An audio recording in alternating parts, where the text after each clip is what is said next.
Glória a Jesus. Meus queridos irmãos, eu quero com muita alegria saudar a todos com a paz do Senhor. Amém.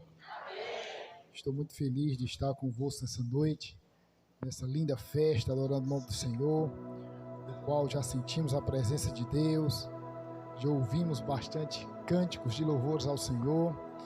E que alegria, irmãos, é nós estarmos na presença do Senhor, na casa do Senhor, adorando na beleza da sua santidade. Como o pastor falou, faz uns dias que nós não vemos, né? Mas aprove Deus estar hoje aqui com vocês, nesse dia de festa, dia de Santa Ceia, né?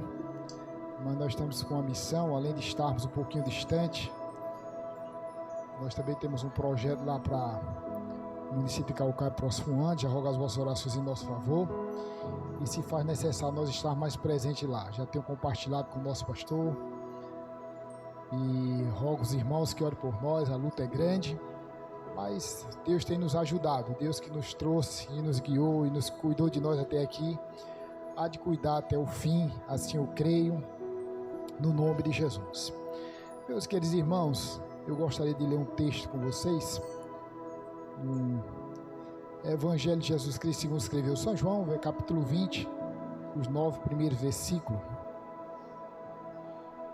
que diz assim: no primeiro dia da semana, Maria Madalena foi ao sepulcro de madrugada, sendo ainda escuro, e viu que a pedra tinha sido removida ou retirada. Correu, pois, a Simão Pedro e a outros discípulos a quem Jesus amava e disse-lhes: levaram o Senhor do sepulcro e não sabemos onde o puseram. Então Pedro saiu com outros discípulos e foram ao sepulcro, e os dois corriam juntos. Porém o outro discípulo correu mais apressadamente do que Pedro e chegou primeiro ao sepulcro.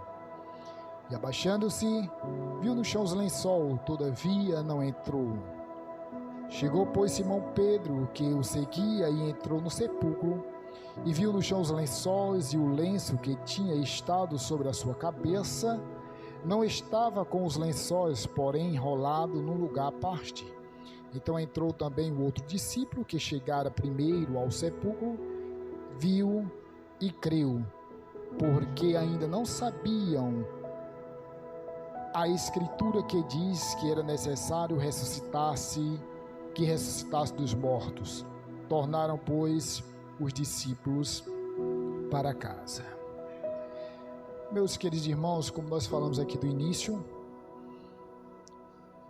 hoje é uma noite de festa, uma noite de celebração, uma ordenança da parte de Deus, que incumbiu a sua igreja de fazermos esse ritual da Santa Ceia até que Ele venha.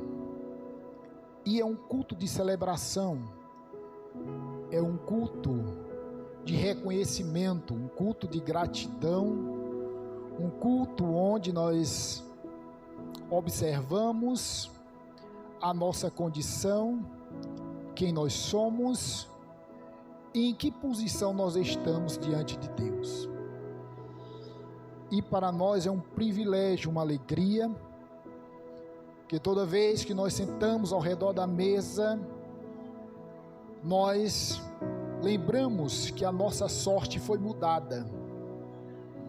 Nós recordamos e trazemos à nossa memória que o maior bem que o homem pode receber na terra, que o maior presente que o homem pode ter na terra, que a maior riqueza que o ser humano pode ter na terra é a salvação da sua alma. E isto não tem preço.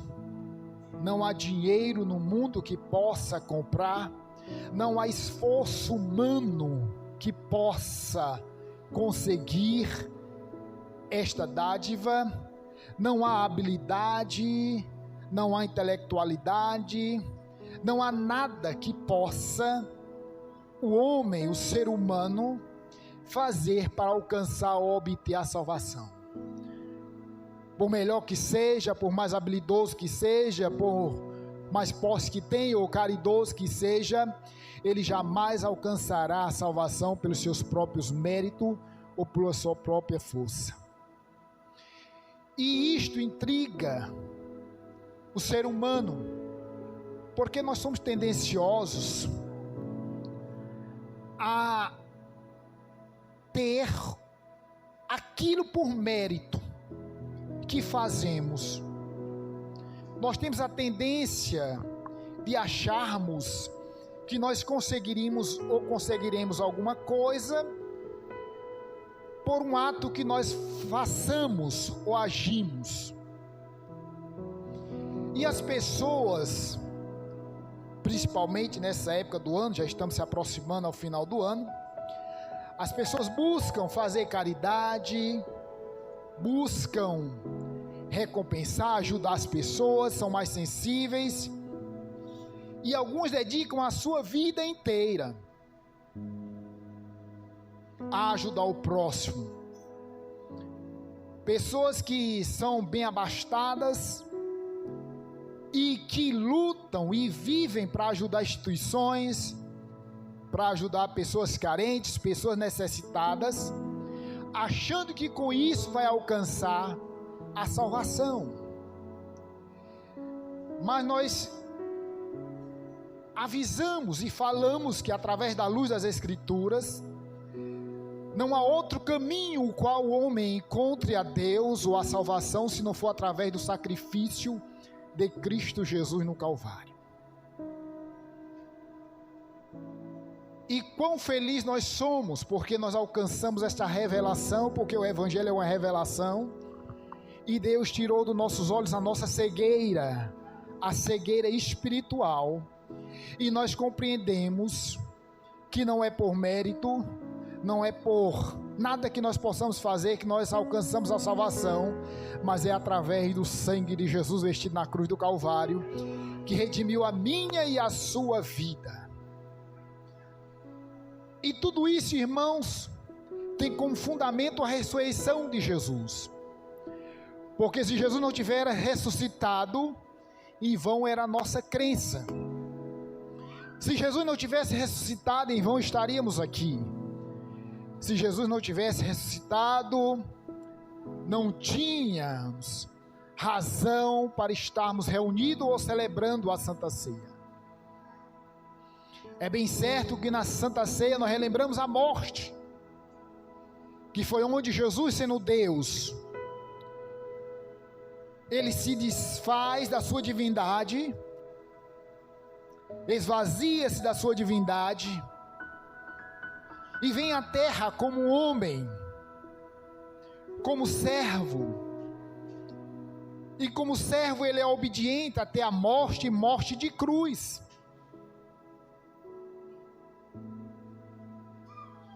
Obediente até a morte e morte de cruz.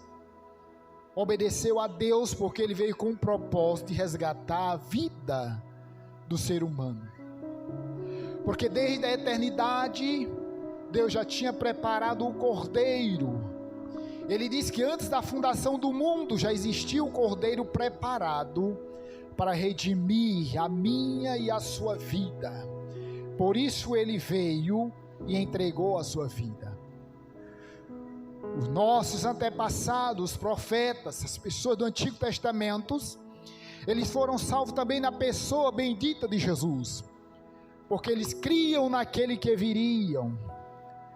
Eles criam na promessa que da semente da mulher nasceria um, que esmagaria a cabeça da serpente, que da semente da mulher nasceria um, glória a Deus, da raiz de Jessé, da linhagem de Davi, e assentaria no trono, e o seu reino era eterno.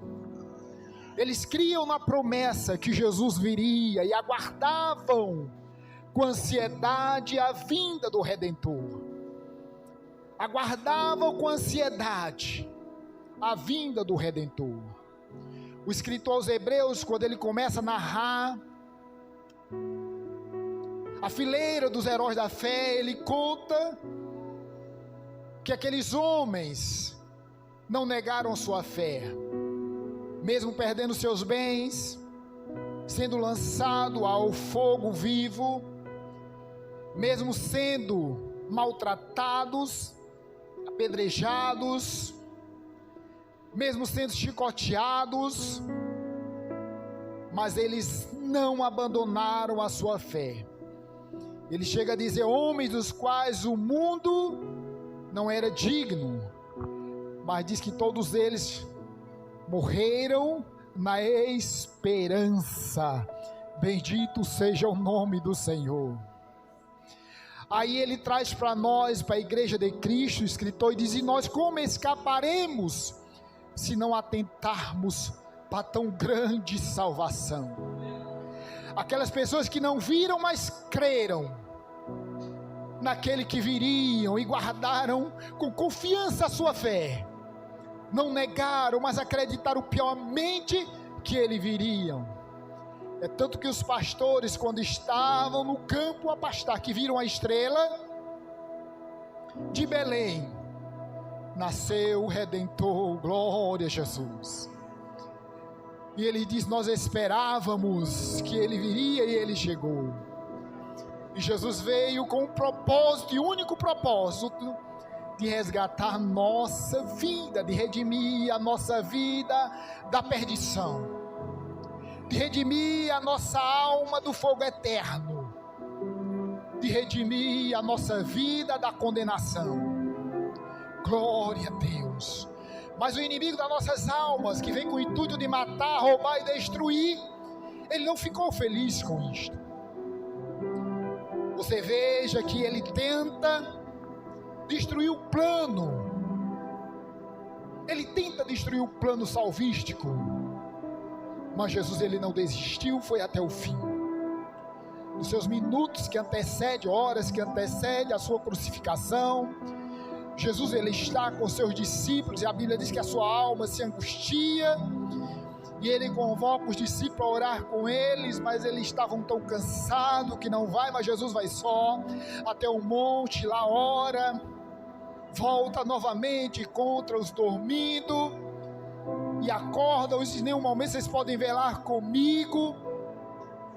Jesus, que um dia anterior reúne os 12 numa mesa, naquela última ceia, onde ele vai dar o seu último recado prático para os seus discípulos, uma expressão de amor na prática, onde ele lava os pés dos seus discípulos naquele momento, naquela solenidade, onde os seus discípulos reconhecem que ele é o Senhor, o Cristo, e até Pedro não quer que ele lave os seus pés, porque aquele não era o seu papel, ele era o Senhor. Mas Jesus disse: é necessário que eu faça isso para vocês aprenderem que eu estou dando um exemplo na prática. E Jesus amou com tanta distinção que até Judas, que estava lá, ele lava os seus pés da mesma maneira que lava o apóstolo do amor, João, de Pedro, de André, Bartolomeu. Ele não fez distinção de nenhum, mas ele traz aquele ensinamento prático para cada um, abraça-os. E aquele era o último momento que ele tinha com eles, aquele momento de comunhão naquela mesa, naquele momento onde eles estavam ali simbolicamente na Páscoa, celebrando a Páscoa, que era a saída do povo do Egito, e ele estava celebrando ali, já instituindo a ceia, porque ele estava dando um prenúncio que ele ia morrer e que ia ressuscitar, glória a Jesus, e que ia levar o seu povo, tirar do mundo e levar para estar com ele eternamente, para o seu reino que ele preparara, glória a Deus, e que ele vem cumprir essa missão de amor árdua e tão gloriosa. Bendito seja o nome do Senhor, porque ele tinha preparado um lugar para cada um deles e não tinha como ele chegar, porque existia uma barreira que separava o homem de Deus. Ninguém poderia chegar a Deus, ninguém poderia ver a Deus, ninguém poderia falar com Deus, ninguém poderia, bendito seja o nome do Senhor, se aproximar, mas ele veio como ponte para reconciliar o homem com Deus. Ele veio como caminho para levar e conduzir o homem até Deus. Bendito seja o nome do Senhor. Depois ele retorna novamente, vai orar.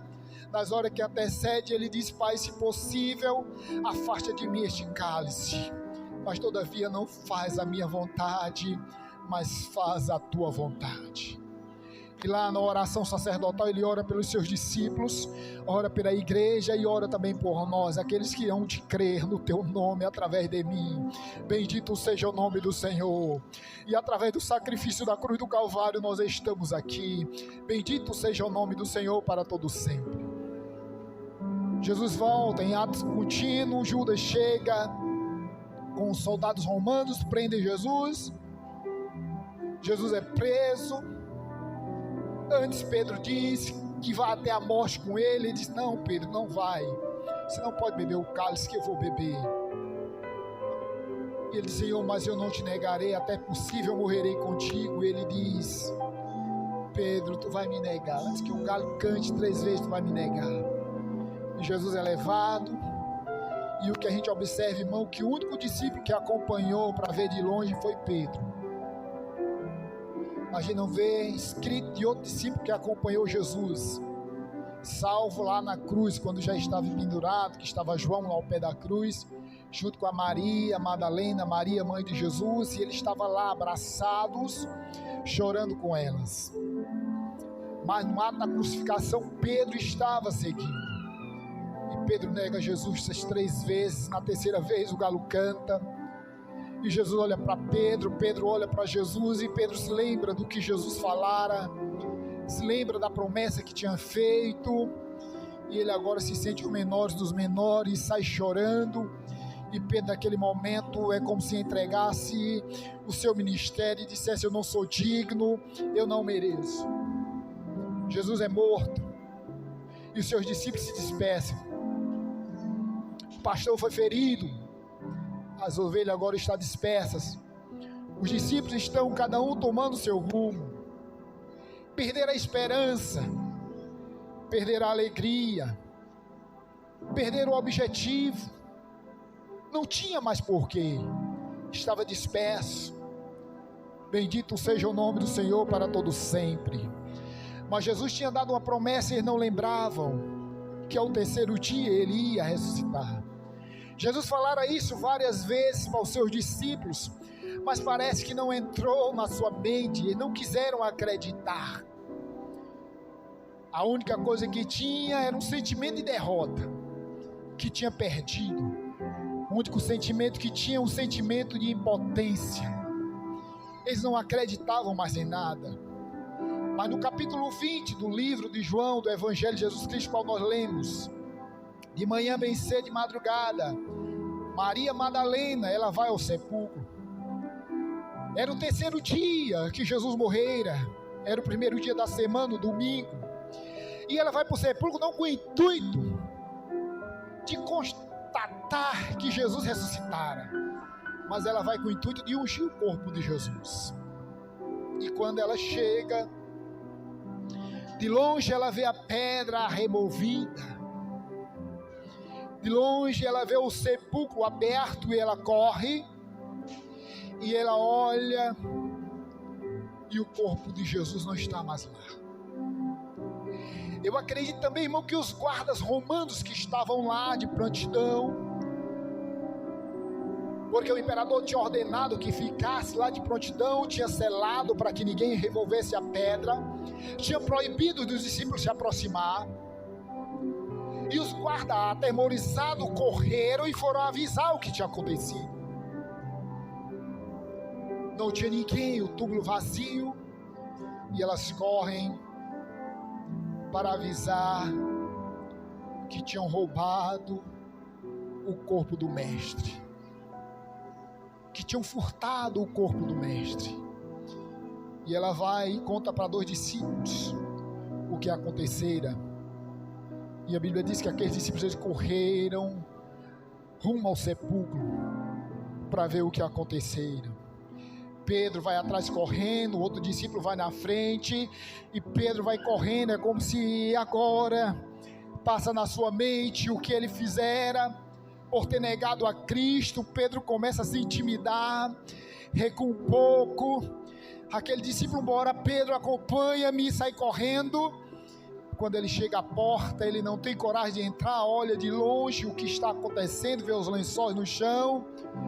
Pedro chega em seguida, Mas Pedro, como era mais audacioso, ele olha e ele entra e vê os lençóis no chão, os quais estava envolvido o corpo de Cristo. Eles veem no chão, mas ele atenta para um detalhe: o lenço que estava sobre a cabeça de Jesus não estava no chão junto com os lençóis, não estava de qualquer maneira, ele estava enroladinho e guardado no canto. Bendito seja o nome do Senhor para todo sempre. E aquilo tinha um significado muito grande para os judeus, porque a história diz que quando o Senhor estava na mesa, nenhum servo podia chegar à mesa enquanto ele estivesse, e após ele saísse, se ele jogasse o lenço à mesa e saísse, era sinal que não voltaria mais, e que o servo poderia recolher e ajeitar as coisas e tudo, que não voltaria mais, já tinha concluído. Mas se ele deixasse o lenço lá dobradinho, era sinal que ele ia retornar, que ia voltar. E Pedro, quando vê aquele lencinho, ele recorda, glória a Deus, é como se o Espírito Santo agora trouxesse à memória aquilo que ele tinha falado. E ele volta, bendito seja o nome do Senhor, para os discípulos. E agora Jesus começa a aparecer de um a um. Bendito seja o nome do Senhor. Ele começa agora a se mostrar, começa agora a se revelar. Bendito seja o nome do Senhor. Tomé não quer crer e diz: mas como pode? Eu só creio se eu tocar. E depois vem Tomé, toca. Bendito seja o nome do Senhor. E Tomé toca nas chagas e reconhece que era Jesus. Meus queridos irmãos, nós estamos aqui porque Ele ressuscitou. Nós estamos aqui porque Ele vive, nós podemos crer no amanhã.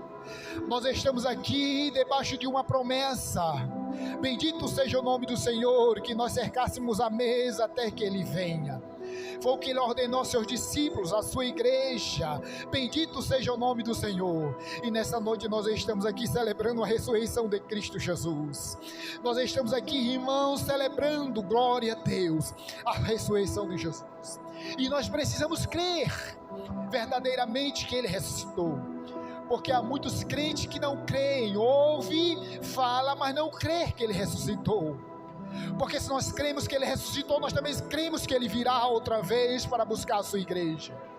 Se eu tenho convicção que Ele ressuscitou, eu tenho também convicção que qualquer hora a trombeta vai soar, e aqueles que estão salvos em Cristo Jesus vai subir, no abrir e fechar dos olhos, e não há gravidade que impeça nós subirmos.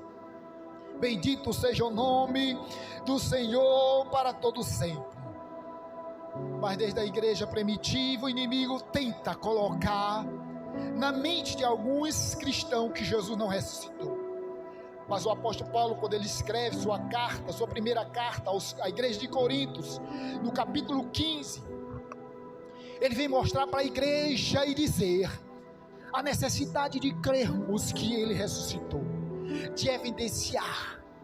E ele começa dizendo que Ele apareceu a alguns discípulos, depois apresentou mais uma vez a quase 500 irmãos, os quais vivem, ele falando para os coríntios, boa parte ainda, alguns já dormem.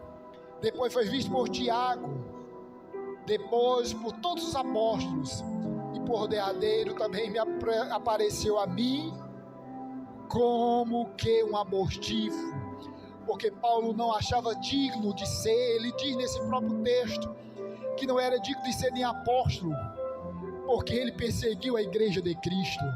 Mas o próprio Jesus que ressuscitara, ele se aparece para ele, bendito seja o nome do Senhor, e fala, mas ele diz, mas graças a Deus sou o que sou, e a sua graça para comigo não foi vã, antes trabalhei muito mais do que eles, falando dos discípulos, dos apóstolos, todavia não eu, mas a graça de Deus está comigo, bendito seja o nome do Senhor para todo sempre.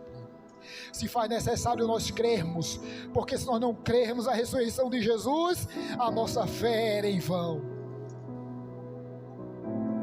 Existem muitas igrejas, irmãos, por aí, que fracassaram espiritualmente, porque não crê mais na ressurreição de Cristo, porque não crê mais na volta de Jesus. E nós vemos, irmão, grandes nomes de teólogos no nosso país, que hoje nega a vinda de Jesus, que negam a vinda de Jesus, que inventam história, e muitos estão se enveredando por isto. Mas o apóstolo Paulo, ele termina dizendo: se nós esperássemos em Cristo só nesta vida, nós éramos mais miseráveis dos homens, mas graças a Deus que Cristo ressuscitou dos mortos e foi feita a primícia dos que dormem. Jesus ressuscitou e esta é a nossa esperança. Bendito seja o nome do Senhor para todo sempre. Jesus ressuscitou e essa é a garantia que nós também iremos ressuscitar. Se Jesus não vier e nós morrermos, a Bíblia diz: felizes são aqueles que ouvirão o soar da primeira trombeta, que ressuscitarão primeiro. Glória seja dada ao nome do Senhor. E no tocar da trombeta, aqueles que dormiram em Cristo ressuscitarão e se encontrarão com a igreja nos ares, e juntos entrarão com Cristo no seu reino. Esta é a esperança da igreja, esta é a nossa esperança, e quem tem essa esperança testifique: bendito seja o nome do Senhor. Retenha firme com convicção, porque fiel foi quem prometeu, fiel foi quem nos prometeu, e aquele que prometeu está vivo e reina eternamente. Está a contemplar a sua igreja nesta noite, que está aqui sentada ao redor da sua mesa, que logo mais ceará do pão e do vinho, glória a Deus, não como símbolo de tristeza, não como símbolo de derrota, mas como símbolo de vitória, de dizer: ele veio e ele está vivo, ele veio e através da sua morte eu estou aqui, através do seu sangue eu fui purificado, porque eu não deixei de ser pecador. Nós pecamos todos os dias. O apóstolo João escreve sua carta, diz que todos pecam e continuam pecando, mas através do sangue de Jesus nós somos libertos, através do sangue de Jesus nós somos purificados, através do sangue de Jesus nós somos salvos e somos santos na pessoa bendita de Jesus. Então nessa noite glorifica o nome do Senhor e dê o maior brado de glória ao Senhor pela felicidade de você ser filho de Deus, fazer parte dessa fileira que irá para o céu. Bendito seja o nome do Senhor, e que Deus em Cristo nos abençoe em nome de Jesus.